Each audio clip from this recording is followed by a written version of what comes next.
Hello everyone. Today we are going to discuss about the lumbar vertebrae. As we already know that there are 5 lumbar vertebrae, out of which the first 4 lumbar vertebrae are typical, whereas the fifth one, that is an atypical vertebra. Before jumping into the details of a typical lumbar vertebra, let us first compare the lumbar vertebra with a thoracic vertebra. First compare the size. This is much bulkier, massive, large in size, whereas the thoracic vertebra, it is quite small as compared to the lumbar vertebra. If we see the size and shape of the body, this is a thoracic vertebra, which is where the body is very small and heart shaped, whereas the body in case of lumbar vertebra is large and kidney shaped. Also, there is a presence of costal facets in case of thoracic vertebra on the sides of the body as well as on the transverse process, whereas in the lumbar vertebra there is absence of costal facets on the sides of the body as well as the transverse process. If we compare it with the cervical vertebra, this is a cervical vertebra, so you can see that again it is very small and there is a presence of a foramen which is known as foramen transversarium. This is a characteristic feature of cervical vertebra which is known as foramen transversarium, which is present in the transverse process. Again it is absent in case of lumbar vertebra. So, it is very easy to distinguish the lumbar vertebra from the other vertebra. Also in the cervical vertebra, if you see, the spine is bifid, whereas here it is quadrilateral. Now let us jump into the details of a typical lumbar vertebra. So when we see an individual typical lumbar vertebra, let's start with the body. The body is massive, large and kidney shaped. Transverse diameter is more as compared to the anteroposterior diameter. The height of the body is also slightly greater anteriorly than posteriorly, and this difference contributes to the forward convexity of the lumbar spine, which gives rise to the forward curvature of the lumbar spine.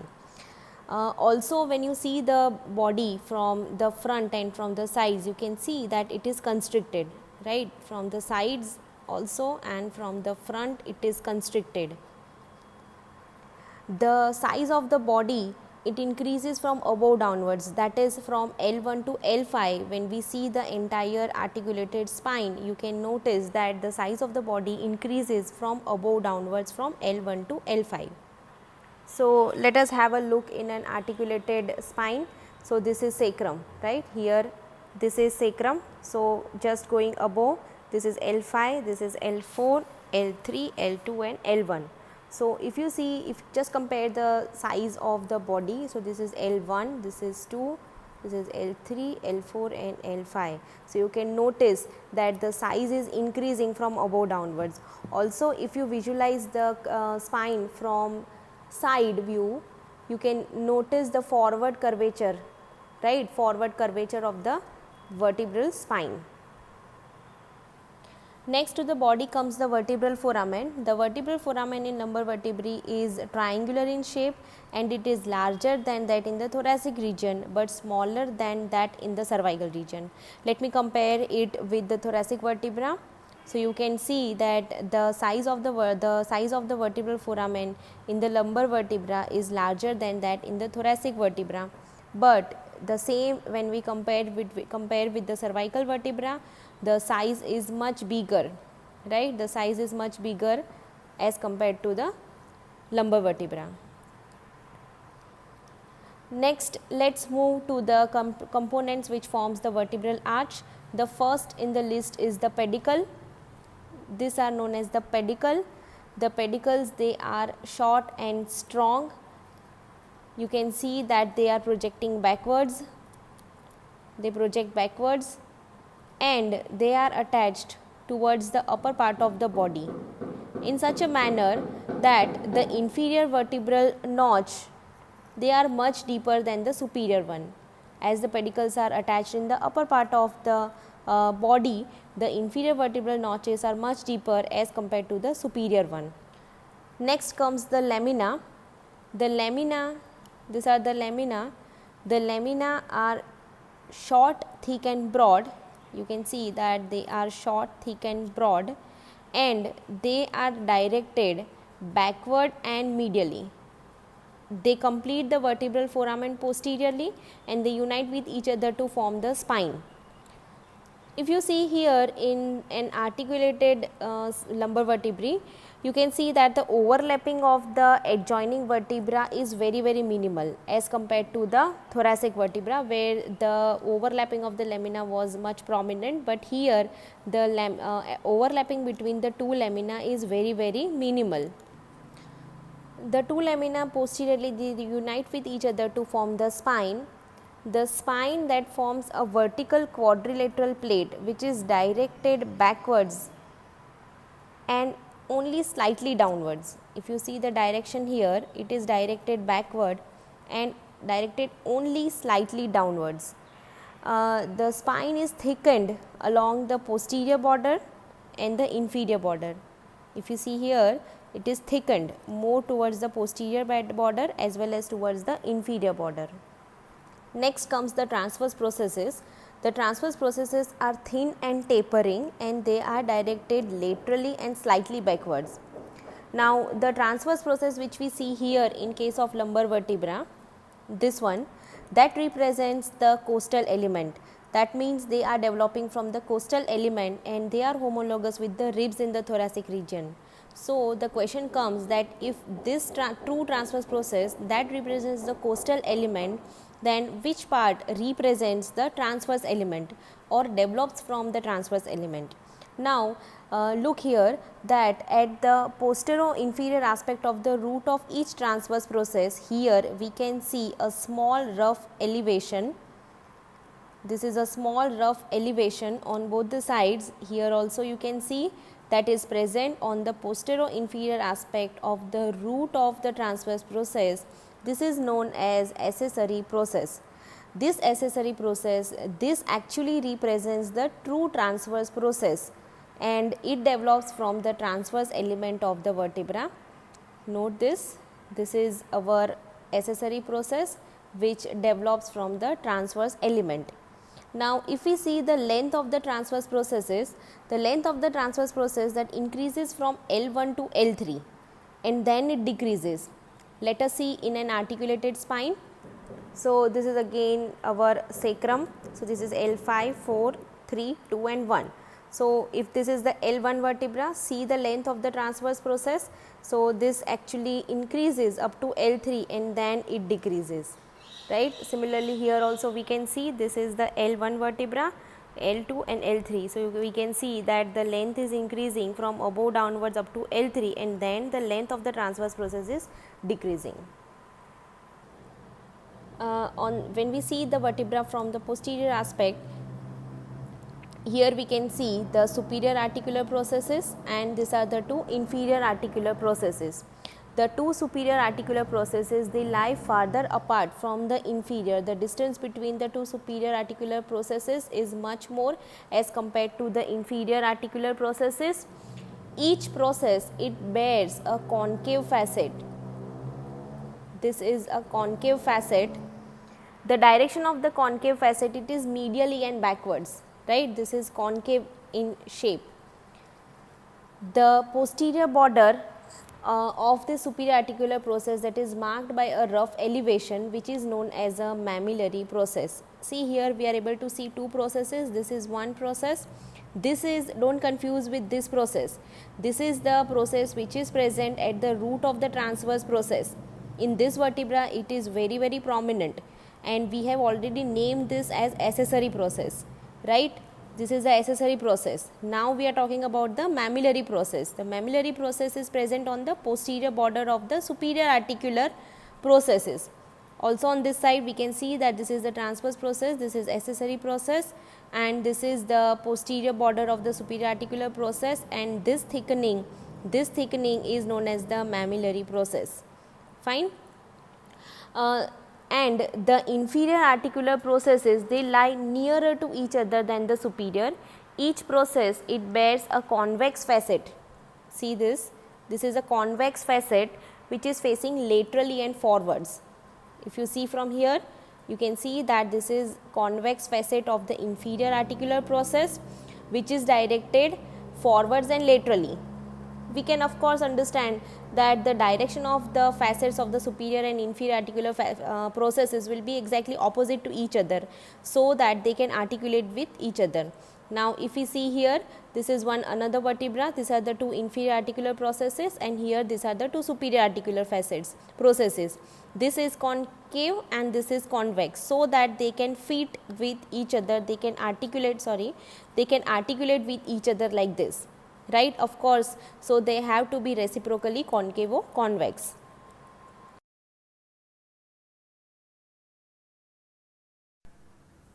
Utilizing the Fawcett's rule, we can identify each and every lumbar vertebra.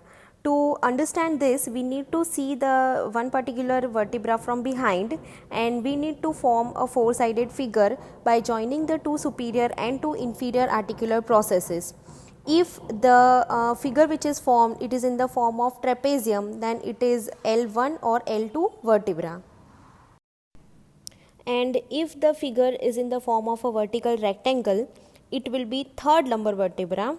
If it is in the form of square, it will be fourth lumbar vertebra, and if it is horizontal rectangle, then it will be our atypical vertebra, that is L5. So, according to this rule, we can easily identify all the individual lumbar vertebra.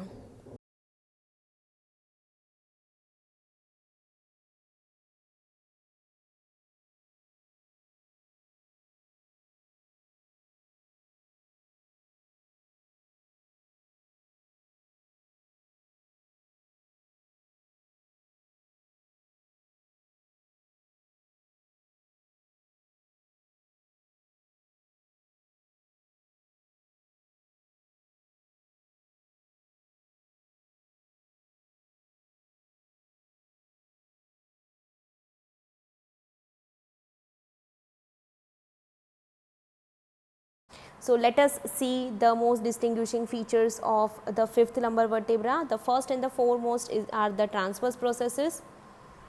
Here the transverse processes are thick, short and pyramidal. If we compare it with a typical lumbar vertebra, which we have already seen, so you can see that this is a typical lumbar vertebra where the transverse processes, they were thin and tapering, whereas in case of a atypical lumbar vertebra, the transverse process, they are thick, short and pyramidal in shape. Now, as they are pyramidal in shape, if we view the vertebra from the side, we can notice that the pedicle is encroaching almost the entire of the body, right. Of course, as the this transverse process is pyramidal, it will occupy majority of the this thickness of the body, right. That is why the pedicle is thick and it encroaches on the sides of the body. Also the spine, note the spine is small, short and rounded at the tip, right, and it is very less substantial. If we just compare it with that of a typical lumbar vertebra, we have seen that it is very huge and it is a quadrilateral plate like, whereas in case of an atypical lumbar vertebra, the spine is very small, right, it is very small and it is rounded at tip. Also, the another feature is the body of this atypical vertebra is largest of all the lumbar vertebra. Also, the anterior surface is much more extensive as compared to the other vertebra, and as the thickness of the anterior part of the body is more, it gives rise to the formation of lumbosacral angle. Let us have a look of the angle in the articulated spine. So, this is the sacrum and this is L5, right. So, this is the anterior surface of the fifth lumbar vertebra, and if we see from the sides, you can see that the sacrum is having a backward inclination, and so there is a formation between the L5 and sacrum, and this is your lumbosacral angle, which is approximately 120 degree. Another important feature in atypical vertebra, if you have a look of this vertebra from behind posteriorly, you can see that the distance between the superior and inferior articular processes is same. Here in this vertebra, the distance between these two processes are same. We have seen in a typical lumbar vertebra where the distances of the superior which were much more as compared to the inferior articular processes, whereas the one in the atypical lumbar vertebra, the distance is either same or sometimes it might happen that the distance between the inferior articular processes is much more as compared to the distance between the superior articular processes. But in this one, the distance between the superior and inferior articular processes are same. So, looking at these features, you can identify very easily identify atypical lumbar vertebra, that is the fifth lumbar vertebra from the other typical lumbar vertebra. Talking about the facets of the superior and inferior articular facets, the facets on the superior articular processes, they look more backwards than medially, and the facets on the inferior articular processes, they look more forwards than laterally, right. So, in short, the facets on the superior articular processes, they are backward, whereas the facets on the inferior articular processes, they are directed more forwards. So, that completes the list of all the distinguishing features of the atypical lumbar vertebra, and utilizing all these features, that is the body, transverse processes, spine, the distance between the superior and inferior articular processes, we can easily identify the atypical lumbar vertebra. So, we have seen all the general features of the typical as well as atypical lumbar vertebra. Now, let us move towards the attachments and some of the important relations of the lumbar vertebra. So, this figure is showing the attachments of a vertebra. So, this is the body. So, the upper surface and the lower surface of all the vertebra that will come in contact with the intervertebral disc. So, this is the superior surface and inferior surface. Here there will be presence of intervertebral disc. The upper border and lower border of the anterior as well as the posterior surface will give attachment to anterior longitudinal ligament and posterior longitudinal ligament respectively. So, this is the anterior surface. So, along the upper border and lower border of anterior surface, there will be anterior longitudinal ligament. Similarly, on the posterior surface, along the upper and the lower borders, there will be posterior longitudinal ligaments. Lateral to the attachments of this anterior longitudinal ligament, the right crus of the diaphragm is attached to the upper three vertebra, that is L1 to L3, and the left crus of the diaphragm, it is attached only to the upper two vertebra, that is L1 and L2. So, on here you can see that on here there will be attachment of anterior longitudinal ligament. So, just on the sides there will be left crus and right crus on L1, 2 and 3 and left crus on L1 and L2. Behind, now moving forward, behind the line of the crura, the upper and lower border of this lumbar vertebra, that will give origin to psoas major muscle. You can see here, this is the showing the origin of psoas major. So, if you see in the vertebra behind the line of the crura, the upper and the lower borders of all the lumbar vertebra, that will give origin to the psoas major here. Now, what will happen? There is a constriction in the middle, right? So, across the constricted part of the body on either side, there will be attachment of the tendinous arches. So, if you have noted, the psoas major is attached along the upper and the lower border. So, this constricted part here, there is presence of tendinous arches, right. So, the area between the tendinous arch and the body, that space, that will give passage to lumbar vessels and all the gray rami communicants from the sympathetic chain that will pass deep to this tendinous arch. Moving forward towards the attachment of the transverse processes, here there is a faint ridge, on the anterior surface of each transverse process. This faint ridge on the anterior surface, that gives attachment to the anterior layer of the thoracolumbar fascia. Let us see that faint ridge in case of a lumbar vertebra. So, here this is the anterior surface of the lumbar vertebra. It is not very prominent, it is very faint. The ridge is very faint, but there is a ridge which is present on the anterior surface of the transverse process, and this faint ridge, it gives attachment to the anterior layer of the thoracolumbar fascia. Just beneath the anterior layer of the thoracolumbar fascia, there is attachment of a muscle which is known as a quadratus lumborum.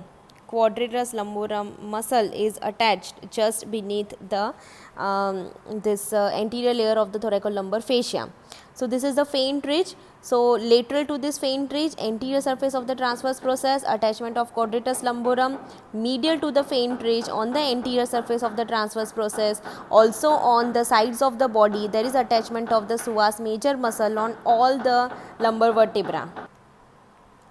The tip of the transverse process that gives attachment to the middle layer of the thoracolumbar fascia. So basically, quadratus lumborum muscle that is enclosed between the anterior layer of thoracolumbar fascia and middle layer of thoracolumbar fascia. Lamina provides attachment to the ligamentum flava.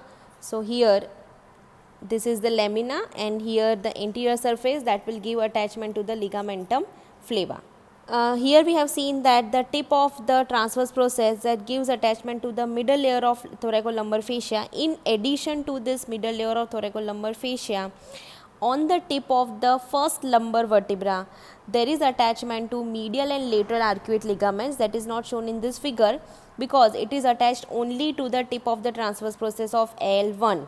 And additionally, on the tip of the transverse process of L5, there is attachment of iliolumbar ligament. So middle layer of thoracolumbar fascia is attached on or tip of all transverse processes of all lumbar vertebra, whereas on L1 there is attachment of medial and lateral arcuate ligaments, and tip of the L5 there is attachment of iliolumbar ligament. Now coming posteriorly, we can see that behind the middle layer of thoracolumbar fascia, there is attachment of the muscles of the back here. So the tip of the spine that gives attachment to the posterior layer of thoracolumbar fascia. Here the tip of the spine that gives attachment to the posterior layer of thoracolumbar fascia. So between the middle and the posterior layer, this muscle is known as erector spinae muscle, and this is the multifidus. So these are getting origin from the spine, right? Also on the tip of the spine there is attachment of posterior layer. Tip of the transverse process there is attachment of middle layer, and the faint ridge on the anterior surface of the transverse process there is attachment of the anterior layer of thoracolumbar fascia. In the another diagram, we can see that this is the posterior view of two adjacent vertebra where we can see the two superior and inferior articular processes. Here we can see the presence of accessory process, here there is mammillary process. So the gap between the two adjacent vertebra, between the lamina, this gap is filled up by the ligamentum flava, and on the lateral sides between the two transverse processes, here we can see this is the medial intertransverse muscle which is specifically attached on the mammillary and accessory processes, whereas the rest of the lateral part between the two transverse processes that is filled up by the lateral intertransverse muscle.